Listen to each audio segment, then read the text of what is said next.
Bueno, pues bienvenidos a todos a la Open Class 1 de Estrategias de Precios.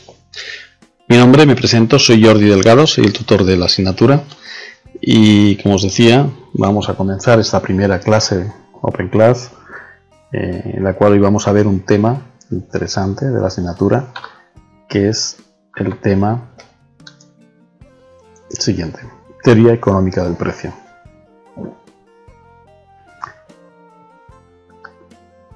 Bien, dentro de la fijación de precios hay tres teorías básicas, disculpad, que es la teoría del marketing mix, la teoría financiera y la teoría económica, que es en la que nos vamos a centrar hoy. Sobre la teoría del marketing mix hablamos de estrategias comerciales, sobre la financiera hablaríamos de proyecciones de ingresos, márgenes, rentabilidades, y de la teoría económica hablamos de oferta y demanda. La fijación de precio, de estas tres disciplinas o teorías, y cuya interacción proporciona las herramientas básicas para una eficiente fijación de precios. La teoría económica, como os decía, es la que nos vamos a centrar en esta Open Class, y es desde el punto de vista de la formación de precios en los mercados, dando énfasis a la oferta y la demanda, los puntos de equilibrio y las maximizaciones. La teoría financiera, que requiere fijar precios para proyectar ingresos y calcular márgenes de rentabilidad. Y el marketing mix, para formular planes de mercadeo e interactuar con las demás áreas de la empresa. Es decir, la teoría financiera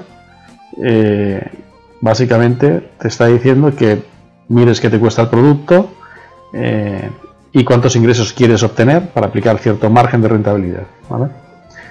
Bueno, el marketing mix, hablamos de las 4 P's que dicen los anglosajones: Product, Price, Place and Promotion. Sería lo que es el marketing mix o la mezcla de mercado. En español sería producto, precio, distribución y promoción. Bueno, ¿qué es la economía? La economía es la ciencia que estudia cómo las sociedades administran recursos escasos para producir bienes y distribuirlos entre los individuos. Como elementos de la economía vamos a tener la eficiencia y la escasez. Dentro de la eficiencia vamos a decir que es el uso óptimo de los recursos de una sociedad para satisfacer las necesidades y deseos de las personas. Y dentro de la escasez, cuando existe un deseo de adquirir una cantidad de bienes y servicios mayor que la disponible. Estos dos elementos van a marcar, si os fijáis en el gráfico, el punto de equilibrio cuando se cruzan. Como decía Thomas Sowell, la primera lección de la economía es la escasez. Nunca hay suficiente de nada para satisfacer a todos los que lo quieren, y la primera lección de la política es la de ignorar la primera lección de la economía. El costo de oportunidad es la mejor alternativa de la que prescindimos o a la que renunciamos cuando hacemos una elección o tomamos una decisión. Los bienes los vamos a clasificar en diferentes opciones. Según la escasez, tendremos bienes libres, que no tienen precio, como lo que sería el aire, la luz solar, o bienes económicos. Según su función económica, vamos a tener bienes de consumo duraderos o no duraderos, y bienes de capital, los cuales intervienen en los procesos productivos para manufacturar y crear otros bienes.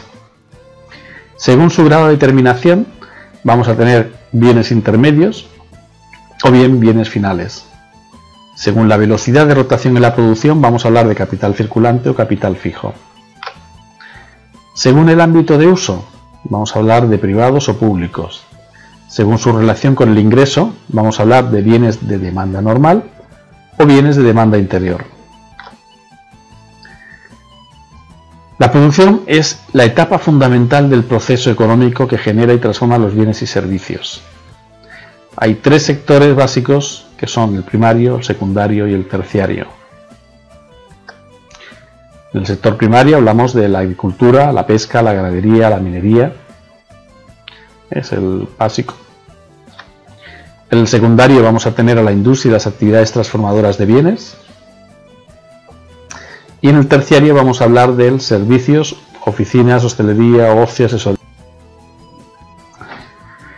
Bien, dentro de los modos de producción vamos a tener el modo socialista, que es una propiedad compartida social, y lo que es la propiedad privada, el objetivo fundamental de este tipo de producción es el lucro, es el beneficio. Luego tenemos pues diferentes formas, la cooperativa, que sería una agrupación de trabajadores, la autogestión socialista y la economía mixta, que es una mezcla socialista y capitalista.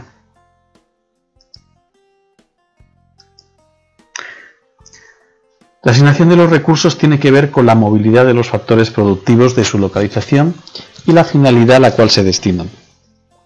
La curva de posibilidades de producción muestra las cantidades máximas de producción que puede obtener una economía tomando como base los conocimientos tecnológicos y la cantidad disponible de insumos. La curva de posibilidades de producción se basa en eficiencia o ineficiencia, en el pleno empleo de los recursos productivos, en las disyuntivas, en el costo de oportunidad y en el crecimiento o retroceso económico. Esa curva de posibilidades de producción, como todo modelo, se basa en una serie de supuestos. Imaginemos que una economía produce dos bienes con un nivel de recursos productivos determinado y con un nivel tecnológico determinado. Pues bien, una utilización eficiente de los recursos marcaría como una maximización de esos recursos, ¿vale?, a nivel de resultados, mientras que estaría dentro si la utilización es ineficiente de esos recursos. Los factores de producción son 5. Básicamente es la tierra, el trabajo, la producción y la empresa y la tecnología. Como factor de producción de la tierra hablamos de la tierra como planeta. Esta tiene dos significados: como base de asentamiento humano y como fuente de recursos naturales empleados en el sistema productivo, el suelo, el subsuelo, la atmósfera.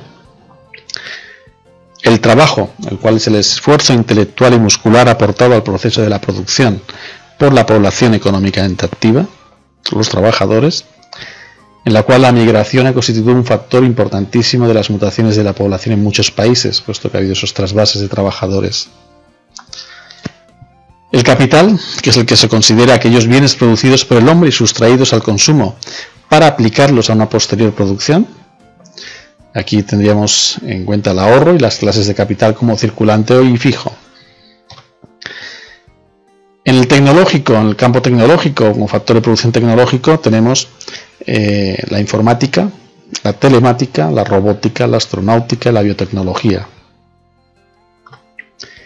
Y como sistema económico organizado por unidades de producción, tenemos a la empresa, dirigido por un factor intelectual. Como digo, denominamos a este factor empresa. Las unidades de producción son la combinación de los factores de producción, trabajo, recursos naturales, bienes de capital y tecnología con miras a una operativa productiva. ¿Clases de empresa que existen? Pues tenemos la empresa individual o familiar y la empresa consociada. La forma predominante de la moderna producción industrial es la empresa gigante o tecnoestructural, cuya característica es la avanzada tecnología, organización y administración de la misma. Todo esto no funcionaría si no hubiera un cambio. Es decir, la satisfacción de las necesidades que se logra por el consumo tiene lugar mediante la producción directa e indirecta a través del cambio. La interdependencia que da lugar a la especialización, división del trabajo y el cambio favorece naturalmente la solidaridad humana. Como decía Alvin Toffler, el cambio no solamente es necesario en la vida, sino que es la vida misma. Bueno, anteriormente teníamos la formación de los precios en lo que era el trueque. Es la forma primaria del intercambio de bienes por otros bienes. Esto se vio que tenía una ineficiencia bastante fuerte, porque si no tenías realmente lo que te hacía falta, pues no había trueque y por lo tanto no había ese intercambio de productos. Por lo tanto nace la moneda. Esas limitaciones del troque desaparecen cuando el intercambio se realiza con intervención de la moneda, que es una característica más de la economía de libre empresa. La moneda lo que hace es que monetiza, le da un valor, le da un precio a esos bienes o servicios y por lo tanto hay un intercambio de dinero entre diferentes tipos de bienes, productos y servicios. Para la formación de los precios hay diferentes fórmulas. Bueno, la más tradicional, sobre todo en los países menos adelantados, es la del regateo, que tiene lugar cuando se enfrenta un solo comprador y un solo vendedor. Y ahí, pues bueno, se regatea el precio. La subasta, que es cuando se enfrenta un solo vendedor a muchos compradores. Esto, fijaros en los cuadros, los precios desorbitantes que alcanzan las subastas. Habitualmente suele ser cuando es un bien preciado, único o escaso, y hay muchas personas que desean comprarlo. Se hace una subasta y siempre ahí quien gana es el vendedor. Y el mercado, que es un lugar donde concurren muchas personas dispuestas a comprar y vender los bienes y servicios. Hoy en día todo esto, lógicamente, el mercado es un mercado internacional.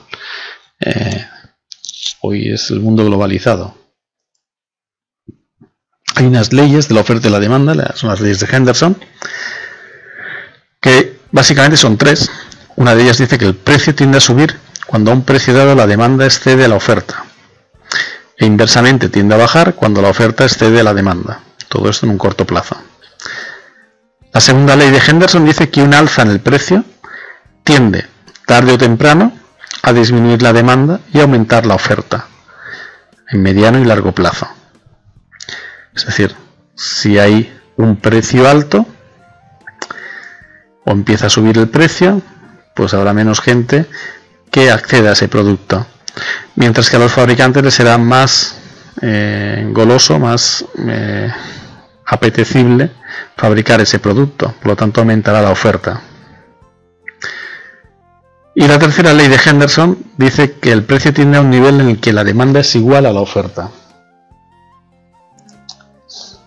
La demanda se la define como la cantidad de bienes que los individuos adquieren dependiendo de su precio, manteniéndose constante los demás factores.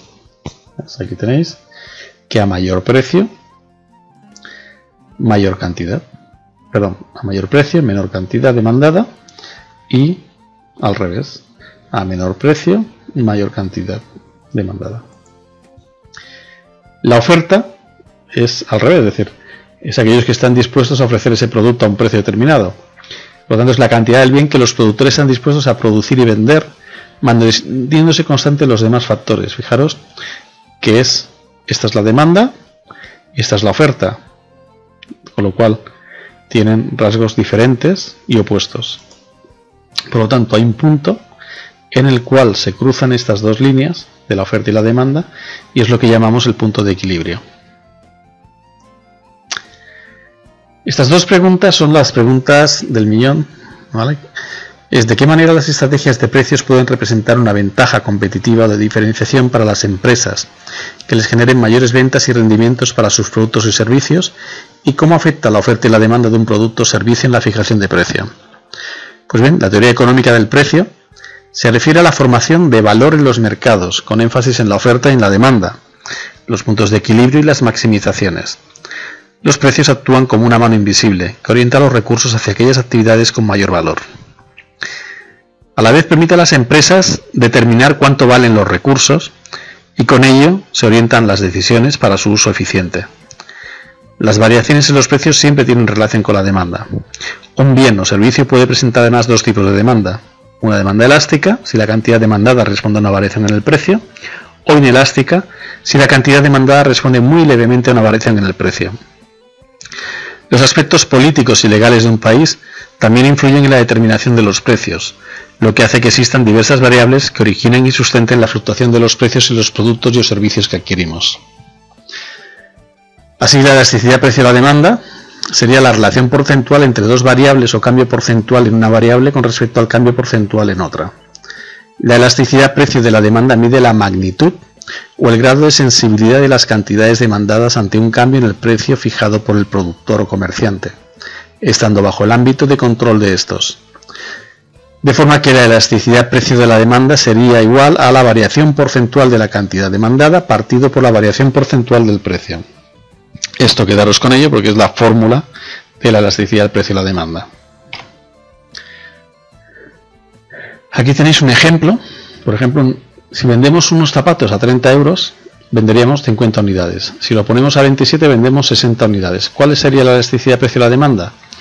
Pues 60 menos 50 partido por 50 y por 100, que es igual a 0,2%, que nos daría un 20%. Eso sería la variación porcentual de la cantidad demandada, partido por la variación porcentual del precio, que se calcularía 27 menos 30 partido por 30%, sería igual a menos 0,1%, que sería menos 10%, Por lo tanto, 20% partido por menos 10% nos daría un 2. En este ejemplo, la demanda sería elástica, al estar por encima de, al estar en 2. Al cambiar el precio del bien, la cantidad demandada se modifica, pero este cambio es mayor a la magnitud producida en el precio. Esto nos dice que la demanda del bien es sensible a las variaciones producidas en el precio. Los diferentes tipos de demanda es cuando la elasticidad del precio es mayor que 1, tenemos una demanda elástica. Cuando la elasticidad del precio es menor que 1, tenemos una demanda inelástica. Cuando la elasticidad del precio es igual a 1, tendríamos una demanda unitaria. Cuando la elasticidad del precio es igual a infinito, la demanda es perfectamente elástica. Y cuando la elasticidad del precio es igual a 0, tenemos una demanda perfectamente inelástica. Aquí tenemos las gráficas, ¿vale?, donde vemos perfectamente horizontal la curva de la demanda. Es decir, que podemos incrementar el precio y la cantidad no se mueve. La elasticidad del precio es igual a 0. Por lo tanto, la demanda del bien es perfectamente inelástico. Eso quiere decir que frente a una modificación de precio, la cantidad demandada no reacciona, ya que no se modifica el comportamiento del consumidor frente a un cambio de precio. La demanda es inelástica cuando es mayor que 0 y menor que 1. Imaginaos este ejemplo. Reducimos un 20% el precio y aumenta solamente un 10% la cantidad. Por lo tanto, es inelástica. Eso significa que frente a una variación del precio, la cantidad demandada se modifica. El consumidor reacciona al cambio de precio, pero su cambio es de una proporción menor al porcentaje del cambio del precio. La demanda es muy poco sensible a las variaciones de precio. Cuando es una demanda elástica unitaria, es igual que la elasticidad del precio es igual a 1, aquí tenéis la gráfica, una reducción de un 33,3% origina un incremento en el mismo porcentaje. Por lo tanto, es una elasticidad unitaria. Es una proporción de 1 a 1. Cuando la demanda es elástica, que es mayor que 1, es la reducción del 40% en precio, en este ejemplo, origina un incremento de un 80% en la cantidad demandada. Pues esto es una demanda elástica, ¿vale? Es totalmente sensible a las variaciones de precio. Al cambiar el precio del bien, la cantidad demandada se modifica y es mayor a la magnitud producida en el precio, en la variación del precio. Cuando es perfectamente elástica es cuando tiende la elasticidad del precio al infinito. Aquí es donde estamos en una horizontalidad total, es decir, la elasticidad del precio de la demanda es igual a infinito cuando la demanda del bien es perfectamente elástica. En este caso, frente a una modificación de precio, la cantidad demandada se modifica y el consumidor reacciona de nuevo. Fijaros que desde una verticalidad comienza a tumbarse la curva hasta que la tenemos totalmente horizontal. Por lo tanto, cuanto más inclinada es la curva de demanda, menor será su elasticidad del precio. Y la pregunta que me haréis todos es decir, bueno, ¿y esto para qué sirve? Bueno, pues esto es importantísimo, sobre todo cuando estamos hablando de parametrizar herramientas que nos permitan hacer proyecciones, calcular los impactos que hay cuando subes o bajas un precio. Fijaros la importancia que tiene esto, que por ejemplo en hipermercados se utilizan herramientas de pricing para fijar los precios y hay miles de variables, competidores, precios de competidores, productos, canibalizaciones.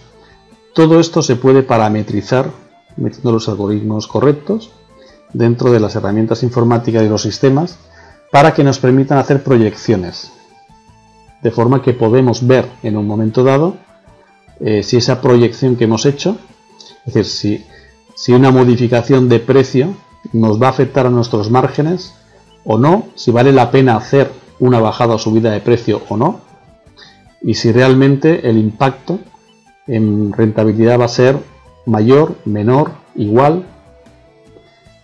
Para esto sirve saber si la demanda es elástica o inelástica. Fijaros, por ejemplo, un hipermercado que tiene los espacios definidos y son escasos, son los que son. Pues interesa saber qué productos, qué artículos tendrían una demanda elástica o inelástica para saber si hago un incremento de precio le debe dar más espacio o no. y si le doy más espacio, si me canibaliza a otros que les estoy quitando espacio. Todo esto es complejo, pero todo esto sirve para poder parametrizar de forma automatizada en herramientas en los sistemas. También se puede hacer cálculo a mano, pero es engorroso, es muy pesado y desde luego no es nada operativo. Bueno, seguimos con la curva de elasticidad de la demanda. La elasticidad de la demanda no suele ser la misma a lo largo de toda la curva. Fijaros que en la misma curva habrá una parte en un momento dado del ciclo de vida del producto en el cual tendremos una demanda inelástica. En otro momento la demanda será una elasticidad unitaria o incluso tendremos una demanda elástica. Puede ser en la vida del ciclo del producto, puede ser durante un periodo por precios que vayamos modificando, pero al final no es siempre exactamente igual. ¿Qué factores determinan que una demanda sea elástica o inelástica? Por ejemplo, aquí tenéis uno, si es un bien necesario versus si es un bien de lujo. Los bienes necesarios suelen tener una demanda inelástica, como por ejemplo el pan. Su demanda oscila poco ante una subida de precio y dentro de una serie de límites, al ser un bien necesario básico, se conseguirá consumiendo con la misma cantidad del bien. Es decir, si nos bajan o nos suben el precio del pan, pues nos fastidiará o nos alegrará, pero no por ello comemos más pan o menos pan. Entonces, su demanda es inelástica. No vamos a comprar de pan de sobra, ni vamos a dejar de comprar pan porque nos suban el pan X%. Por el contrario, la demanda de un bien de lujo tiene una demanda elástica, pues el consumidor ante una subida de precios puede prescindir de ellos o buscar otra alternativa más barata y consumir más ante una bajada de precio, como por ejemplo en los cruceros de lujo. Es decir, si a mí me suben el precio de los cruceros, pues oye, dejaré de poder permitirme ir de crucero y me tendré que permitir otras cosas, otras alternativas que sí me pueda pagar. Por lo tanto, es muy elástica la demanda porque va a influir mucho en el precio. O sea, el precio va a influir en que la demanda sea una o sea otra. También en la existencia o no de bienes sustitutivos cercanos va a influir. Imaginaos si de pronto hacemos una subida de precio en el aceite de oliva, pues seguramente el aceite de girasol se va a ver beneficiado porque va a vender más, porque está más barato. Si se equiparan un poco más los precios, la gente tenderá más a un producto de más calidad, como es el aceite de oliva. También el horizonte temporal es importante. Los bienes suelen tener una demanda más elástica cuando se analiza ese horizonte temporal mayor. Por ejemplo, si el precio de la gasolina sube, en el corto plazo se seguirá consumiendo, porque la gente tiene que ir a trabajar, tiene que moverse, pero en el largo plazo el consumidor se va a plantear si la compra del vehículo de gasoil es rentable, entonces eso puede bajar en un momento dado de forma notable la demanda de gasolina. Pues bien, también hay otro factor que es la elasticidad del ingreso o renta de la demanda, es decir, el nivel de ingresos de los consumidores. Esta mide el grado o magnitud de sensibilidad de la cantidad demandada de un bien o servicio frente a la variación del ingreso o renta de los consumidores. La elasticidad de la renta puede ser mayor o menor que cero. Y la fórmula sería esta: la elasticidad de renta de la demanda sería igual a la variación porcentual de la cantidad demandada partido por la variación porcentual del ingreso o renta del consumidor. La elasticidad de ingreso o renta de la demanda también la vamos a dividir en bienes normales, necesarios, de lujo, bienes inferiores. Bienes normales cuando la elasticidad de ingreso es menor a cero, en los que si suben los ingresos del consumidor pueden aumentar la cantidad de compra, y si bajan los ingresos podrá disminuir la cantidad comprada. También tenemos bienes necesarios, cuando la elasticidad de ingreso es mayor que 0 y mayor que 1, son aquellos bienes en los cuales no existe esta relación, pues independientemente de la subida o bajada de renta comprarán prácticamente la misma cantidad. Como os decía antes, yo puedo tener más o menos dinero, pero como la misma barra de pan. Los bienes de lujo, esto sí, cuando la elasticidad de ingreso es mayor que 1, y los bienes inferiores cuando la elasticidad de ingreso es menor que 0. Cuando el ingreso sube, la demanda baja, y cuando el ingreso baja, la demanda sube. Un ejemplo de esto tenemos en las marcas blancas de los supermercados, que en lugar de comprar más cantidad cuando los ingresos suben, es sustituida por marcas de proveedores normales de más calidad. Por lo tanto, tenemos aquí la fórmula de la elasticidad cruzada de la demanda, que es la relación entre dos bienes manifestada a través de la respuesta de la variable cantidad demandada de un bien frente a la variación del otro bien. Y por lo tanto la fórmula sería la de la elasticidad cruzada de la demanda, la variación porcentual de la cantidad demandada del bien A partido por la variación porcentual del precio del bien B. En esta elasticidad cruzada de la demanda tenemos clasificaciones de cuando la elasticidad cruzada es mayor que cero, cuando la relación entre las variables es directa, en la que si el precio del bien B sube, la cantidad demandada del bien A sube, y si el precio del bien B baja, la cantidad del bien A disminuye. Cuando esto ocurre decimos que los bienes son sustitutivos. En ejemplo tenemos con las mandarinas y las naranjas. Si tú vas a comprar naranjas como fruta del día, pues ya no compras mandarinas y al revés. Cuando la elasticidad es menor que cero, o cuando la relación entre las variables es inversa, es cuando el precio de un bien A sube, la cantidad demandada del bien disminuye, y viceversa. Cuando esto ocurre decimos que los bienes son complementarios. Un ejemplo, el esmalte de uñas, el quitaesmalte o la pintura con los pinceles. Si yo vendo pinturas, seguramente venderé pinceles también. Por lo tanto son complementarios. Sin embargo, tenemos otros en la que la elasticidad cruzada es igual a cero. Eso ocurre cuando la variación en el precio de un bien no produce una modificación en la cantidad demandada de otro. Decimos que estos bienes no están relacionados y por lo tanto son bienes independientes. Así, si aumenta el precio de un libro, no se va a modificar para nada el precio de las lechugas porque no tiene nada que ver. La fórmula que mide la magnitud de la variación de la cantidad ofertada ante una variación de precio sería la elasticidad de la oferta, que sería igual a la variación porcentual de la cantidad ofrecida partido por la variación porcentual del precio. Así, la elasticidad del precio de la oferta, pues lo tenemos aquí, lo que sería el gráfico. Subiendo 1 euro, fijaros, aumentamos 100 la cantidad.